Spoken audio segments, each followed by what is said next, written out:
Hello everyone, it's time for another EU News Update, and we have a lot to talk about today. As always, for any merchandise that I mention in this video, there will be links in the description where you can either buy or pre-order them. On August 15th, Wave 7 of the Essential Legends collection was released. As a reminder, the books in this wave consist of the Old Republic Fatal Alliance, Republic Commando 000, Survivor's Quest, and Outbound Flight. These books will now be in the trade paperback format and will all receive new covers. Unlike some previous waves of the Essential Legends collection, Wave 7 will sadly not include an unabridged audiobook released for the first time. Though on change.org, there is a new petition that is asking Random House to resume production on those unabridged audiobooks. I know online petitions may not be super effective, but at the very least, it could show Random House that the fans really do want better audiobooks for Star Wars.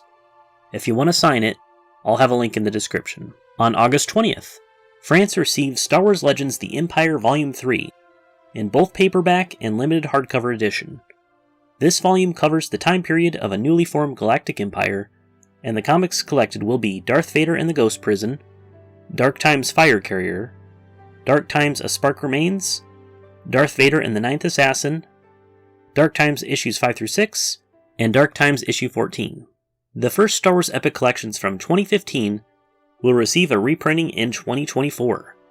These include The Rise of the Sith Volume 1 on February 27th, The Empire Volume 1 on March 19th, and The Old Republic Volume 1 and The New Republic Volume 1 in April.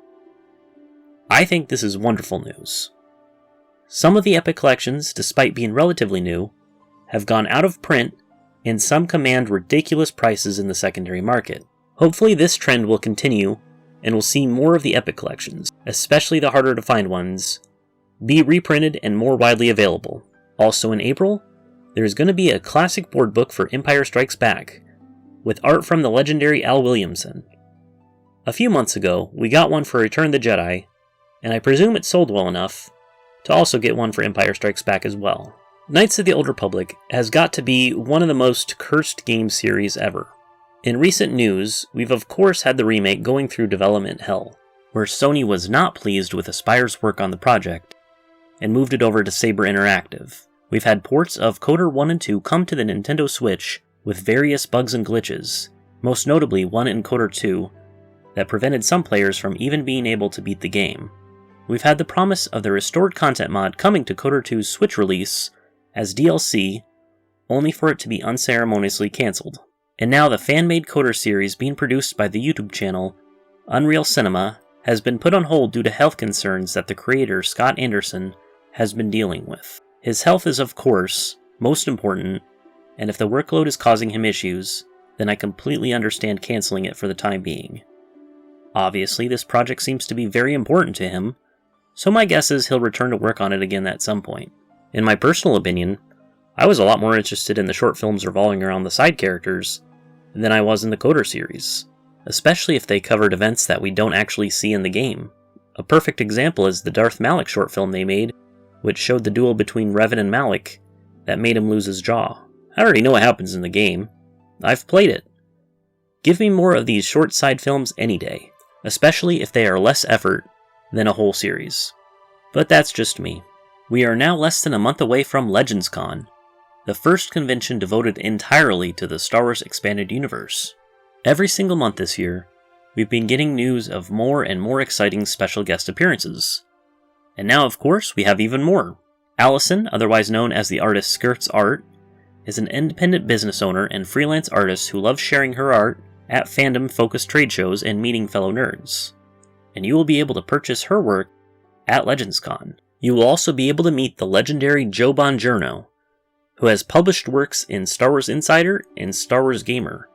He is the creator of StarWarsTimeline.net, which attempts to catalog the entirety of the expanded universe in chronological order. His site also does a fantastic job at cataloging rare and out-of-print EU stories that are hard to find for preservation purposes. You would be hard-pressed trying to find a more hardcore EU fan than him. And Jason Fry, the author of numerous short stories, junior novels, and reference books, most notably the Essential Atlas and the Essential Guide to Warfare, some of the greatest lore and world-building supplemental material to the EU. he will be hosting the panel Mapping the Galaxy to explore the cartography of the Star Wars planets and how they impacted the expanded universe. And finally, the one and only Michael Stackpole, author of many books in the EU, like the X-Wing novels, I, Jedi, and the Dark Tide duology. In addition to panels and signing, he will also be hosting a writing workshop, 21 Days to a Novel. On top of all these great guests, the good folks behind Star Wars The Old Republic provided some free posters and pens for the Legends Con attendees. You can pick some of these up at the information booth while supplies last. In other con news, earlier this month, Shannon McRandall, the model who portrayed the one and only Mara Jade, attended the Really Cool Comic Con in Flint, Michigan, in full Mara Jade cosplay no less. All these years later, and she still looks the part. She also alluded to the fact that she will attend next year's Really Cool Comic Con as well. If you want to meet her, then mark your calendars. In SWTOR news, Game Update 7.3.1 is coming soon. With its release, players can expect the launch of Galactic Season 5, UI/UX updates for the heads-up display and world maps, and special weapons and armor sets coming to the cartel market. Players will interact with several new characters, like an oddly enthusiastic astromech named 3V1L, while making dialogue choices that affect gameplay. Under the command of a mysterious master, 3V1L will test the player through a series of trials to see if they are worthy of the master's teachings of the dark side. Whether this is a prank or a serious threat, the player must decide how deeply they will commit to these dark trials to uncover the truth. Game Update 7.3.1 will be launching around late August or early September. SWTOR servers are being moved to the cloud. With this move, SWTOR will hope to back-end updates that are crucial to the continued health and stability of the game so it can be streamlined more efficiently. The resources required to maintain the current systems can be relocated to focusing on enhancing the game experience, and they will be able to leverage and integrate updated tech, such as newer hardware and software. Through cloud modernization, they can update numerous tools and automation workflows, which will help them maintain the game for long term. Once finalized, SWTOR may be capable to extend its server capabilities to reach new players. When all is said and done, hopefully this move will continue the longevity of the MMO. In merchandise news, we have so much to go over. If you pre-ordered the Bastila, Shan, and Darth Malak Black Series figures, you may have already seen them arrive in the mail. I got my figures a few weeks ago, and hopefully everyone that bought it will also see theirs soon. If you haven't bought them yet, both figures are now available on Amazon. Gentle Giant has some new diorama pieces available for pre-order for Premier Guild members on their website, including Darth Revan, as seen in Star Wars Knights of the Old Republic. The Sith/Jedi, Darth Revan stands atop a flaming statue with 2 lightsabers and a flapping robe in the all-new gallery diorama by Gentle Giant, featuring detailed sculpting and paint applications, including translucent flames and lightsaber blades. It is made of high-quality PVC and comes packaged in a full-color window box. And Darth Nihilus, Jedi beware! Darth Nihilus is coming for your Force energy, leaping forward with his red lightsaber ignited, charging through a cloud of dark side energy. The disembodied Sith Lord Darth Nihilus is the newest gallery diorama. Made of high-quality PVC, this approximately 10-inch sculpture is based on Nihilus's appearance in the video game Star Wars Knights of the Old Republic 2. From the Clone Wars TV show, the Pre-Vizsla Black Series figure and the Pre-Vizsla Vintage Collection figure are now available for pre-order. The Death Watch leader comes with a removable helmet, and of course, his black-bladed lightsaber. The Black Series Pre-Vizsla is set to come out this December, while the Vintage Collection Pre-Vizsla will come out in January of next year. The Black Series Boba Fett prototype helmet is now available for pre-order. Boba Fett was initially envisioned as a super stormtrooper with a white look to his iconic Mandalorian armor. It features a flip-down rangefinder with flashing LED lights and an illuminated heads-up display. And since the helmet is white, I imagine it's probably pretty easy to customize if you want to design your own Mandalorian OC. This helmet is set to be released early next year, and we have some more merchandise to commemorate the 40th anniversary of Return of the Jedi. The Vintage Collection set of Jabba the Hutt, Salacious Crumb, and Smelter Droid 8D8 is now available for pre-order. This set, inspired by Return of the Jedi, comes with aquarium and pipe set pieces, as well as food and drink accessories, armrest, soft goods pillows, and rugs.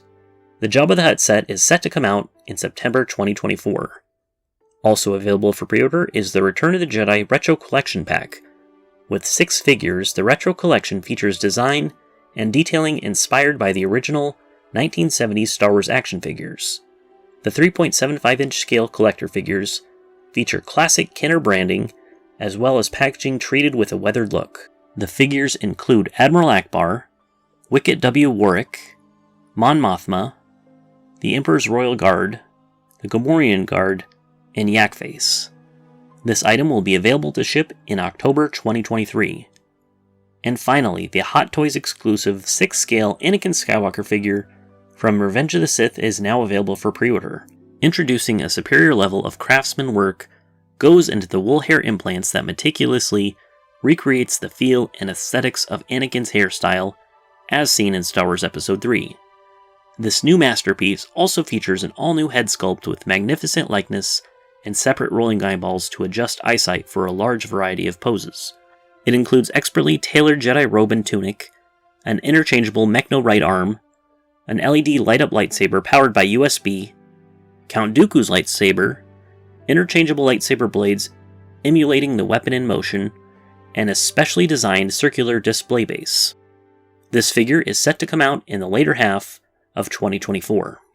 That's about it for EU news, but as for its parent company, good old Disney, it's bad news as usual. Disney have turned themselves into the #1 enemy of the writer's strike thanks to Bob Iger's comments. Also, Disney has been hit with a lawsuit in Los Angeles Superior Court by film financier TSG, which claims that the media giant used nearly every trick in the Hollywood accounting book to hoard hundreds of millions in profit. Lucasfilm is closing its Singapore visual effects and animation studio, the same studio that originally developed Star Wars: The Clone Wars, after nearly 2 decades, potentially leading to around 300 layoffs. The absolute failure of the Star Wars Hotel, the Galactic Star Cruiser, which is set to end in September, will cost Disney $250 million just to close the fucking thing. This monument to terrible ideas will remain empty until Disney decides what to do with it.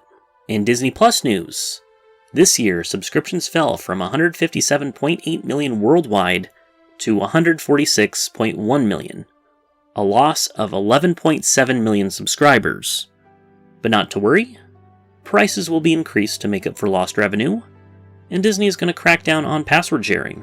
On top of content being removed from the platform, there are more and more reasons not to subscribe to Disney Plus with each passing day. But what do you all think? Let me know in the comments below.